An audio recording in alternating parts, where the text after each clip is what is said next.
The organized labor on Tuesday warned that nothing will deny Nigerian workers any kobo from the N30,000 agreed by the constitutionally empowered National Minimum Wage Tripartite Committee, as contained in its report already submitted to President Muhammadu Buhari. To this end, the United Labour Congress (ULC) called on President Muhammadu Buhari to unfailingly transmit a bill containing N30,000 minimum wage, which is the product of collective bargaining in the Tripartite Committee report to the National Assembly.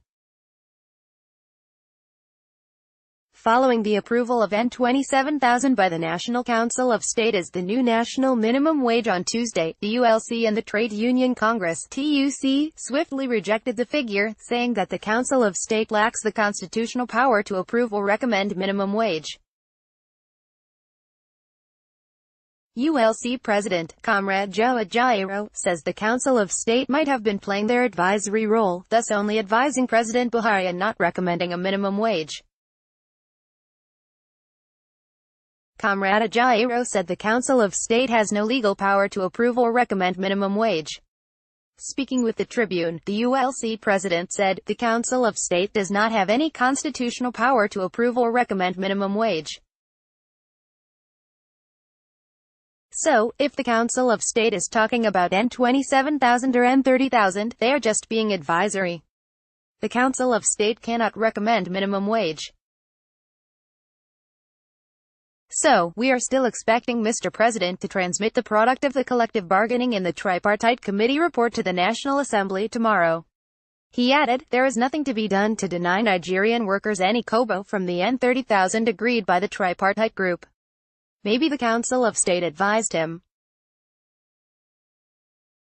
That should be advisory." Rising from its Central Working Committee (CWC) meeting on Tuesday in Lagos, the statement said the ULC rejects in its entirety the proposed N27,000, which is contrary to the N30,000 agreed by the National Minimum Wage Tripartite Committee and which has since been submitted to the President. The statement, also signed by Comrade Ajaero, said, "We state that the National Council of State and the National Minimum Wage Setting Mechanism is an aberration. It is also important that we make it clear that the National Council of State does not have powers to approve, confirm, affirm or accept any figure as the new national minimum wage. What they have pretended to have done is therefore without any force of law, standards or other known practices of industrial relations the world over." He added, "It is a mockery of the essence and principle behind the setting of a national minimum wage to attempt to segregate it between federal workers and state workers. We want to state that workers are workers everywhere, whether at the federal level or at the state level.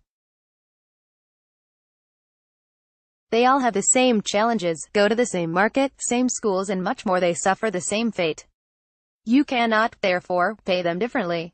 The ULC warned, "We will however in the next few days in consultation with other labor centers if they are still in the struggle for a just national minimum wage take steps to ensure that the interests of Nigerian workers as it concerns the national minimum wage are protected. We urge the President to disregard the pronouncement of the National Council of State as it ridicules the statutes and principles governing the nation. The only honorable path he should tread is to transmit the N30,000 figure as agreed by the Tripartite Committee and